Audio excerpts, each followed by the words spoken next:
تنزل الملائکۃ، فرمایا اس رات میں فرشتے نازل ہوتے ہیں، والروح، اور روح. تو لیلۃ القدر کی شان بہت زیادہ بڑھ جاتی ہے، اس لیے کہ اس میں فرشتوں کے ساتھ حضرت جبریل علیہ السلام بھی زمین پہ نازل ہوتے ہیں. فیہا بِإِذْنِ رَبِّهِمْ مِنْ كُلِّ امر، اس رات میں نازل ہوتے ہیں بِإِذْنِ رَبِّهِمْ، اپنے رب کے حکم سے، من کل امر، ہر قسم کے معاملے کو لے کر. یہ ترجمہ تو ہو چکا تھا نا کمپلیٹ. ہر قسم کے معاملے کو لے کر کا مطلب یہی ہے کہ جتنے بھی اہم معاملات ہوتے ہیں وہ فرشتوں کے سپرد کیے جاتے ہیں. کس کی روح آپ نے لے لی ہے، کس کی روح نہیں لینی، کس کے کاروبار میں برکت ہوگی، اصل تقدیر کا علم تو اللہ کے پاس ہے، اس میں تو کبھی تبدیلی نہیں ہو سکتی، وہ فرشتوں کے حوالے کر دیا جاتا ہے. ایک سال کی جیسے ہوتا ہے نا بجٹ، تو ہمارا بجٹ ایک سال کے لیے بنتا ہے، اللہ کو تو معلوم ہوتا ہے کہ کیا بنے گا، لیکن انسانوں کو معلوم نہیں ہوتا. جب حکومت بناتی ہے تو حکومت کو بھی معلوم ہو جاتا ہے، تو فرشتوں کو بھی پہلے کچھ پتہ نہیں ہوتا، پھر اللہ تعالیٰ فرشتوں کو بتا دیتے ہیں. تو یہ سارے کام اس رات میں ہوتے ہیں.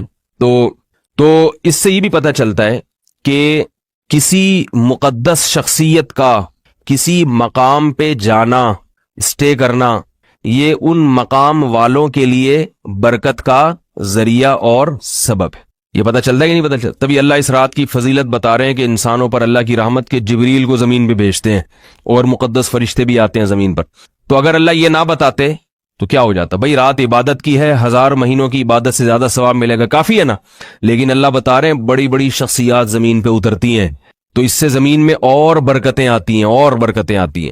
تو اس سے پتہ چلتا ہے کہ اگر کوئی بڑی شخصیت کسی علاقے میں رہتی ہے، کسی مکان میں اسٹے کرتی ہے، قیام کرتی ہے، کہیں تو یہ ان لوگوں کے لیے، اہل محلہ کے لیے برکت کا ذریعہ ہے. بڑی شخصیتیں، بزرگ شخصیتیں صرف فرشتوں میں نہیں ہوتی بلکہ انسانوں میں بھی ہوتی ہیں. تو اس لیے اگر کسی علاقے میں کوئی بزرگ رہتے ہیں تو اس علاقے کو اپنا مسکن بنانا چاہیے کہ میں بھی یہیں رہوں گا. اور کسی علاقے میں اگر فنکار، اداکار، گویا، ڈانسر رہتا ہے تو اس علاقے کو چھوڑ کے دوسرے علاقے میں شفٹ ہو جانا چاہیے کہ میں گلوکاروں کے اور گویوں کے، ظالموں کے علاقے میں بولنے کیا ہو رہا ہے. اگر پیسے ہیں، اللہ نے مکان شفٹ کرنے کی توفیق دی ہے، اتنی گنجائش ہے، تو وہاں سے انسان شفٹ ایسے علاقوں میں رہا کرے جہاں علماء اور صلحاء رہتے. سمجھ رہے ہو؟ خوش ہونا چاہیے اس پہ کہ بھائی میرے پڑوس میں فلاں شخصیت رہتی ہے، میرے پڑوس میں فلاں بزرگ رہتے ہیں. لوگ میں جناب فلانے کے پڑوس ساتھ رہتا ہوں، ماشاءاللہ وہ ڈانسر نہیں ہے بڑا، وہ میرے محلے میں رہتا. ایک آدمی مجھے وہ 50-50 پہلے زمانے میں ایک آتا تھا نا، ایک مزاحیہ، تو اس میں کوئی مشہور اداکار تھا، تو ایک آدمی کہہ رہا اڑے مجھے آگے بتا رہا ہے کہ ارے میں نے اس کو دیکھا وہ گاڑی میں جا رہا تھا. کیونکہ اس اداکار کو میں بھی جانتا تھا. 50-50 تو بچپن میں ہم دیکھتے تھے، وہ بہت سادہ سی کامیڈی ہوتی تھی، کوئی بے حیائی نہیں تھی اس میں، بہت سادہ سی. اس میں ایک دفعہ دکھایا تھا کہ ایک آدمی، ہماری پولیس کا حال دکھایا تھا ڈیفنس کے ایریے میں. اس کے مزاح بہت سادہ ہوتے تھے. اس میں خاص بات یہ ہوتی تھی ڈیفنس کے ایریے میں سیکیورٹی بہت سخت ہوتی ہے، آپ کو پتہ ہے. تو ایک ٹیکسی کے اوپر توپ رکھی ہوئی ہے، اس کے اوپر نال بھی ہے، باقاعدہ فائر کرنے والی توپ، اتنی بڑی توپ ٹیکسی کے اوپر رکھی ہوئی ہے. تو اب پولیس کھڑی ہوئی ہے تلاشی لینے کے لیے. پولیس نے پوری تلاشی لی، اچھی طرح توپ کو بھی چیک کیا، کوئی اسلحہ وسلح تو نہیں رکھا ہوا اندر، جیبیں میں چیک کی انہوں نے، اڑی چلو بھائی جاؤ، کلیئر ہے. آپ لوگ کی سمجھ میں نہیں آ رہا؟ لطیفہ نہیں سمجھ میں آیا؟ چیکنگ ہو رہی ہے، توپ کو بھی چیک کیا جا رہا ہے، اس کے اندر کوئی اسلحہ تو نہیں رکھا ہوا. بھائی یہ اتنی بڑی توپ جو ہے یہی تو اسلحہ ہے. اچھی طرح چیکنگ کر رہے ہیں، وہی صحیح ہے جی، کلیئر ہے، جانے دو. وہ ٹیکسی والا بڑے آرام سے توپ لے کے جا رہا ہے. تو اس قسم کا اس میں مزاح ہوتا ہے. تو اس کے کسی فنکار کو دیکھ لیا گلشن اقبال میں، یہ بتا رہے ہیں اسماعیل تارا، ٹھیک ہے، تو دیکھ لیا تو مجھے آ کے بتا رہا ہے میں نے آج اسماعیل تارا کو دیکھا ہے. کوئی بات نہیں بھائی، تو نے دیکھ لیا تو کیا، کون سی بزرگ شخصیت کو تو نے دیکھ لیا. تو علماء صلحاء کی زیارت کرے انسان تو خوش بھی ہو، میں نے آج فلاں بزرگ کو دیکھا، میں نے فلاں سے مصافحہ کیا، فلاں بزرگ میرے مکان میں آ کے ٹھہرے تھے. شو مارنے کے لیے نہیں بلکہ ایک تحدیث بن نعمت کے طور پر. ایک صاحب ہیں علماء سے بہت محبت کرتے ہیں، وہ کہیں بھی کسی علاقے میں عالم نظر آ جائے اس کو لازمی گھسیٹتے ہیں اپنے گھر میں کہ بھائی کم از کم میرے صوفے پہ بیٹھ کے چائے ضرور پیو. تو مجھے بھی ایک دفعہ، میں تو کوئی بزرگ نہیں ہوں، ایسی ان کے خیال میں تھا تو گھسیٹ کے لے گئے، بٹھایا، چائے پی، پھر مجھے بتانے لگے یہاں فلاں عالم بیٹھا ہے، فلاں بھی آیا ہے یہاں اسی صوفے پہ. میں نے کہا ماشاءاللہ. مجھے خوشی ہو رہی تھی کہ دیکھو اس آدمی میں جذبہ ہے کہ اس کو یہ خوشی ہوتی ہے کہ میرے اس گھر کے اس صوفے پر اتنے بڑے بڑے علماء آ کے بیٹھے ہیں. تو ایک جذبہ ہے نا، محبت ہے اس کو، اچھا لگا مجھے اس کا یہ جذبہ. تو علماء سے، بزرگوں سے، نیک لوگوں سے، اللہ والوں سے محبت، اور وہ آپ کے گھر میں آئیں، اس سے گھر میں برکت ہوتی ہے. ہمیں اس کس سے پتہ چلا؟ یہ یہاں لکھی ہوئی نہیں ہے لیکن ٹھیک ہے. اس صورت سے ہمیں پتا چلا، سمجھ لیں کہ لکھی ہوئی ہے تاکہ بار بار مجھے یہ فرضی بہت سی چیزیں فرض بھی تو کی جا سکتی ہے نا۔ اس کی ایک اور دلیل دوں، حدیث سے بھی یہ بات ثابت ہے۔ رسول اللہ صلی اللہ علیہ وسلم کو حضرت انس ابن مالک کی والدہ نے ایک دفعہ بلایا۔ حضرت انس 10 سال کے تھے، چھوٹے سے تھے، تو ان کی والدہ نے بلایا کہ یا رسول اللہ آپ ہمارے گھر میں آ کے نماز پڑھا دیں ہمیں۔ تو وہ چاہتی تھی کہ نبی ہمارے گھر میں اگر نماز پڑھ لیں تو اس سے کیا ہوگا، ہمارے لیے برکت کا ذریعہ ہے۔ تو آپ صلی اللہ علیہ وسلم ان کی اس دعوت پہ چلے گئے اور آپ صلی اللہ علیہ وسلم نے وہاں نماز پڑھی۔ تو اس سے بھی پتہ چلتا ہے کہ بھئی پیغمبر کا کسی گھر میں آنا وہ تو ظاہر ہے، اس میں تو کوئی دو رائے نہیں ہو سکتی۔ تو اہل اللہ کا، علماء کا، ان سے دوستی، ان سے تعلق، ان سے محبت، کچھ بھی نہ ہو صرف محبت ہی ہو، یہ محبت بھی انشاءاللہ دنیا میں بھی کام آئے گی اور قیامت میں بھی کام آئے گی، لیکن محبت میں انسان دوسرے کا بیڑا نہ غرق کرے۔ تو اس کی مثال ہے، وہ ہمارے حضرت ایک واقعہ سناتے کرتے تھے۔ ایک شیخ صاحب تھے، پیر صاحب، ان کا ایک مرید تھا، وہ اپنے شیخ سے بہت عقیدت کرتا تھا۔ اب ہمارے سننے والوں میں بہت سے ہمارے پٹھان شاگرد بھی ہیں، تو بھائی پٹھان لوگ ناراض نہ ہوں، میں پورا ویسے ہی واقعہ سناؤں گا جیسے ہمارے حضرت نے سنایا، ٹھیک ہے؟ تو ہمارے حضرت نے سنایا کہ وہ مرید پٹھان تھا، اور ہمارے حضرت میں تو عصبیت نہیں تھی، ہمارے حضرت کے زیادہ تر مریدین پٹھان ہی تھے، ہر فیلڈ میں پٹھان ہی آگے ہیں، تبلیغ میں دیکھو تو پٹھان آگے، جہاد میں دیکھو تو پٹھان آگے، مدرسوں میں دیکھو تو پٹھان آگے، تو وہ سارے ہی شعبوں میں پٹھان لوگ، ان کو اللہ نے ہمت دی ہے۔ لیکن وہ حضرت نے جو واقعہ سنایا نا، یہ چونکہ پٹھان مرید کا تھا، وہ عقیدت تھی نا، محبت تھی، تو حضرت نے فرمایا کہ وہ پٹھان مرید تھا، اپنے پیر و مرشد کو اس نے بولا تھا کہ آپ کی چپل آپ کو اٹھانے کی اجازت نہیں، ہم جب آپ کے مرید موجود ہیں تو ہمارا غیرت کے خلاف ہے ہمارا غیرت کے خلاف ہے کہ ہماری موجودگی میں پیر صاحب اپنی جوتی خود ہی اٹھائیں، یہ نہیں ہو سکتا۔ پیر صاحب میں تواضع کا غلبہ تھا، وہ چاہتے تھے کہ بھئی میں کسی انسان سے اپنی خدمت، پہلے زمانے کے پیر صاحب بھی بڑے متواضع ہوا کرتے تھے، تو پیر صاحب میں تواضع کا غلبہ تھا کہ میں اپنی جوتی کیسے اس دوسرے کو کیسے، پیر صاحب نے منع کیا جوتی کو ہاتھ نہیں لگانا، اس نے کہا نہیں، یہ ہمارا غیرت کے خلاف ہے کہ ہمارا پیر صاحب ہو اور ہمارا جوتی وہ خود ہی اٹھائے۔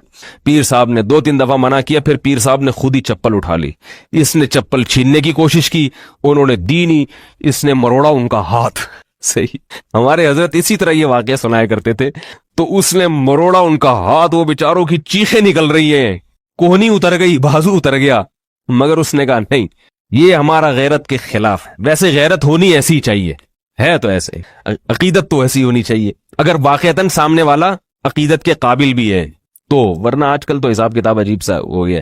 تو حضرت فرماتے ہیں ارے نالائق، حضرت ایسی فرمایا کرتے تھے، ارے نالائق، اس کے بیچارے کی حالت تو دیکھو اپنے پیر صاحب کی، یہ کیسی عقیدت ہے، اس کا بازو مروڑ دیا، وہ چیخ رہا ہے کھڑا ہوا، مگر آپ کی محبت میں کمی نہیں آنی چاہیے۔ تو سامنے والے کا انسان خیال کرے، اس کے جذبات کا۔ خیر، تنزل الملائکۃ والروح فیہا باذن ربہم من کل امر، خلاصہ یہ نکلا کہ اہل اللہ سے تعلق، ان سے محبت، اس سے انسان کو فائدہ ہوتا ہے۔ اچھا ایک بات آخری بتا دوں، چونکہ ہماری خانقاہوں میں اور ادھر ادھر دوسری جگہوں پر بھی ادب، بعض جگہوں پر ادب میں بھی غلو ہوتا ہے اپنے پیر و مرشد کے، تو یاد رکھو پیروں کی اور استاذوں کی 2 قسمیں ہیں، ایک جوان اور ایک ایجڈ۔ جو جوان آدمی ہوتا ہے نا، اس سے عقیدت کا زیادہ اظہار نہ کیا کرے، سمجھ رہے ہو بات؟ جیسے میں آپ لوگوں کا استاذ ہوں تو تھوڑا میرا خیال ابھی تھوڑا سا ینگ ہوں، میں ابھی اتنا بوڑھا نہیں ہوا میں، تو ممکن ہے بڑھاپا ہونے اگلے سال بوڑھا ہو جاؤں میں، لیکن ابھی اتنا نہیں ہے۔ تو جوان آدمی کے زیادہ احترام یہ غلط ہے، اس سے وہ بگڑ جاتا ہے، چاہے پیر ہی کیوں نہ ہو۔ جوان آج کل خلافتیں بہت نو عمری میں مل جاتی ہیں، 22 23 سال میں پیر صاحب خلافت دے دیتے، تو ایسے صورت میں اتنا اس کا احترام جوتے اٹھا کے گھومنا، اس سے اس کے اندر تکبر پیدا ہوگا، اور جوان آدمی کا کوئی پتہ نہیں ہوتا کب کھسک بھی جائے، وہ اس میں شہوت اتنی دماغ میں چڑھی ہوئی ہوتی ہے اس کے، اور اس کو دنیا کمانے کا شوق، عزت کا شوق، یہ ساری چیزیں دنیا کی اس کے اندر آنے کا اتنا خطرہ ہوتا ہے کہ اگر اسے وقت سے پہلے بہت ساری چیزیں مل جائیں، وقت سے پہلے عزت مل گئی تو بگڑنے کا اندیشہ زیادہ ہوتا ہے۔ اس لیے اس سے عقیدت کا بس اعتدال صحیح کہ بھئی جوان ہے، کوئی بھروسہ نہیں ہے۔ ہمارے ایک پٹھان دوست تھے، انہوں نے مجھے بتایا کہ ہم لوگ امام بنا، اپنے گاؤں میں امام کسی جوان کو بناتے ہی نہیں ہے۔ میں نے کہا کیوں؟ کہتے ہیں وہ جوان آدمی ہے، کیا پتا اس کے دل میں کیا کیا برے خیالات آتے ہوں، بد نظری کرتا ہو کیا، جوان پہ بھروسہ ہی نہیں ہے۔ میں نے کہا بالکل صحیح کہا آپ نے۔ تو جوان آدمی جو ہے نا، ایک میں یہ نہیں کہہ رہا کہ جوان نیک نہیں ہو سکتا، نیک ہو سکتا ہے، مگر اس کا حد سے زیادہ احترام، عزت، جوتے زیادہ اٹھانے کی کوشش کرنا، ان چیزوں میں کیا ہوتا ہے، اس کے بگڑنے کا اندیشہ بہت ہوتا ہے. تو وہ بھی انسان ہے, کوئی پیغمبر نہیں ہے. لوگ اپنے پیر کو پتہ نہیں کیا سمجھتے ہیں کہ یہ پیغمبر بن گئے, یہ انہیں کچھ ہو گئے. بھائی انہیں وہ ساری چیزیں ہو سکتی ہیں جو آپ کو ہو سکتی ہیں, ان کو بھی ہو سکتی ہیں وہ ساری چیزیں. انسان ہے وہ, اس لیے البتہ بوڑھے آدمی کا احترام کرنا چاہیے. پیر صاحب اگر بوڑھے ہیں, ایجڈ ہیں, داڑھی اور سر سفید ہو چکا ان کا, بوڑھے ہیں, ان کے جوتے اٹھاؤ, ان کے ہاتھ بھی چومو, جو ہے کیا نام ہے, مسافہ کرتے ہوئے ہاتھ بھی چوم سکتے ان کے, اور ان سے عقیدت کا بہت زیادہ اظہار بھی. بوڑھوں کے بگڑنے کا اندیشہ, وہ اپنی عمر گزار چکے, اور ویسے بھی اس کا بڑھاپا بھی اس کا تقاضا کرتا ہے, عمر کا بھی تقاضا ہے کہ جوان آدمی اس کے سامنے تواضع کا اظہار. جوانوں کے زیادہ وہ نہیں کیا, بس ماشاء اللہ بہت اچھے, السلام علیکم, بس اتنا کافی.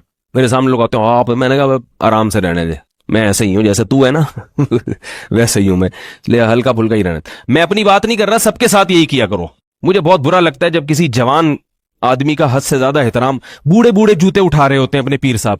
اچھا نہیں لگتا مجھے, اس جوان پہ غصہ آتا ہے. وہ بوڑھا آدمی تیرے جوتے اٹھا رہا ہے, اگر وہ تیرا مرید ہو گیا تو کیا ہے اس میں؟ تمہیں تو یہ سکھانا چاہیے جوانوں کو کہ بوڑھوں کا احترام کرو, نہ کہ بوڑھے الٹے جوانوں کا احترام کر رہے ہیں. امام ابو حنیفہ رحمۃ اللہ علیہ نے وصیت کی تھی امام ابو یوسف کو کہ کسی بوڑھے آدمی کے ساتھ نہیں چلنا.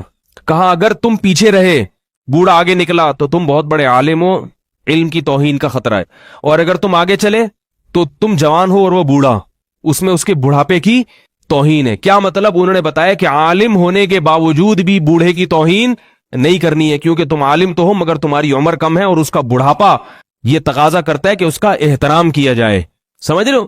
تو بوڑھا آدمی اگر جوتے اٹھا رہا ہے جوان آدمی کے کہ آپ علم میں زیادہ, یہ غلط ہے. اس کو بولو حضرت آپ قابل احترام ہیں, اللہ نے, آپ ہمارے باپ کی عمر کے ہیں.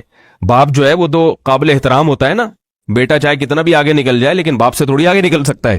تو اس لیے ان چیزوں میں ذرا اعتدال سے کام لینا چاہیے. عقیدت کا اظہار کریں اعتدال سے. آپ ماشاء عقیدت کا اظہار کے بجائے میں لوگوں سے یہ کہتا ہوں کہ بھائی اپنے بارے میں کہ اگر میری کوئی بات آپ کو اچھی لگے, کوئی بیان اچھا لگے, اپریشیٹ کریں آپ. اس سے انسان کی حوصلہ افزائی. ماشاءاللہ حضرت آپ نے یہ بات بڑی زبردست کی, بڑے اچھا لگا. تو مجھے ایک انسان ہے, ظاہر ہے خوش ہوتا ہے انسان, میں خوش ہوتا ہوں کہ ماشاءاللہ بھائی. اور اگر کوئی بری لگی ہے تو انسان اعتدال سے بتا دے, واٹ لگانے کی کوشش نہ کرے. حضرت یہ جو آپ نے بات کی اس نقطۂ نظر سے مجھے تھوڑا سا اختلاف ہے, مجھے تھوڑا سا سمجھنے میں, ادب تمیز کے دائرے میں, بدتمیزی نہ کرے, ادب تمیز کے دائرے میں وہ کر دے. تو حوصلہ افزائی کرنے سے انسان کو احساس ہوتا ہے بھائی ماشاءاللہ. تو حوصلہ افزائی کافی, یہ نہیں کہ آپ کی کیا باپ تو ماشاءاللہ بہت اچھے ہیں, آپ کیا سبحان اللہ. یہ انسان کو یاد رکھو, جتنے بگڑے ہوئے لوگ ہیں نا سب ان کے مریدوں کے بگاڑے ہوئے ہوتے ہیں. آج تک کبھی دوست نہیں بگاڑتا, یہ بتا دوں میں نے اپنی زندگی میں دیکھا ہے. بڑے بڑے علماء پاگل ہو گئے ہیں, الٹی سیدھی باتیں کرتے ہیں ممبر پہ بیٹھ کے. کیوں کرتے ہیں ایسی آدمی حیران ہوتا ہے, ان کو اللہ نے اتنا علم دیا, اتنا تقویٰ دیا, مگر یہ سٹھیائے ہوئے کیوں ہیں, ایسی احمقانہ باتیں کیوں کر رہے ہیں؟ پتہ چلتا ہے یہ سارے مریدوں کی وجہ سے. مرید مکھن لگا کے نا, حضرت آپ تو ماشاءاللہ آج آپ نے سیرت پہ تقریر کی, حالانکہ وہ پوری سیرت پہ اول تا آخر تقریر جھوٹ کا پلندہ ہوتی ہے, وہ ایک بھی صحیح حدیث پیش نہیں کی ہوتی, ادھر ادھر کے واقعات. لیکن مرید جب ہاتھ چومتے ہیں اور حضرت آپ نے ماشاءاللہ آپ کی کیا بات, آپ وہ کہتے ہیں ایک اور چھوڑو اگلے بیان میں نا, جتنی چھوڑی ہے اس سے ڈبل چھوڑو بنو. اور اگر کوئی ڈھنگ کا آدمی بیٹھا بولے حضرت یہ جو آپ نے حدیثیں پیش کی ہیں کوئی آتھینٹک ہیں, کہاں سے پڑھی آپ, ایسے تو گرین چینل والے بھی نہیں چھوڑتے جتنی آپ چھوڑتے, تو اگلا اعتدال سے آ جائے گا نہیں آ جائے گا. تو ہمیشہ انسان کو اس کے شاگرد, اس کے مرید یہ ہے جو انسان کو الو بناتے ہیں, بیوقوف بناتے ہیں, عقیدت کی اندھی اینک لگا کے دیکھتے ہیں اور بگاڑ دیتے ہیں انسان کو. تو بوڑھے کو اس لیے کہہ رہا ہوں کہ بوڑھے نے تو جتنا بگڑنا تھا بگڑ گیا, بوڑھوں میں تبدیلی نہیں ہوتی, وہ تو اب ان کی تعریف کریں برائی کریں وہ ویسے ہی رہیں گے. یہ انسان کی جو اس سے پہلے کی عمر ہے, یہ اس میں انسان میں تبدیلیاں آتی رہتی, کبھی ادھر کو جائے گا کبھی ادھر کو جائے گا, اس میں اعتدال کی ضرورت ہے. تو بس یہ ترجمہ کر کے ختم کرتا ہوں, وہ پورا ہو گیا. تنزل الملائکۃ والروح فیہا بإذن ربہم من کل امر, سلام, یہ رات سراسر سلامتی ہے, ہی حتی مطلع